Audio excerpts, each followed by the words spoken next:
Il y a plusieurs fonctions qui découlent des fonctions de président de la République. Mais les fonctions principales dans l'ordre, c'est chef de l'État, chef du gouvernement, chef des armées.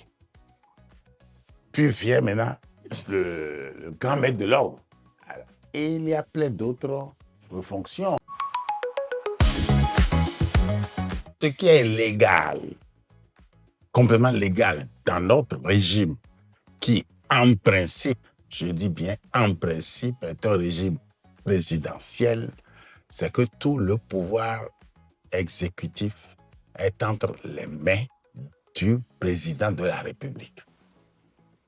Parce que un président de la République peut être simplement chef d'État. On peut ne pas détailler toutes ces fonctions en disant président de la République. Celui qui connaît la constitution du pays sait que, en même temps, président de la République seul, ça suffit. Mais pourquoi nous avons pris l'habitude d'énumérer tout ça? C'est les successions de putsch. Les successions de putsch que nous avons connues qui nous ont amenés à dire ça. Un. Et de deux, il y a aussi notre psychologie, notre socio-psychologie qui a conduit à détailler. Pour moi, quand le régime est présidentiel et que vous mettez monsieur le président de la République, ça englobe tout. Le président de la République, un peu partout, c'est le chef des armées. C'est le chef des armées.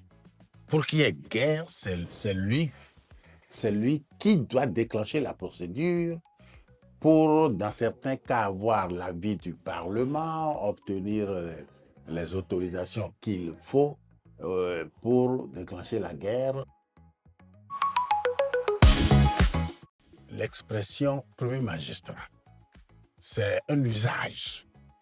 Alors, il ne faut pas confondre l'appellation premier magistrat avec la fonction de magistrat qui juge.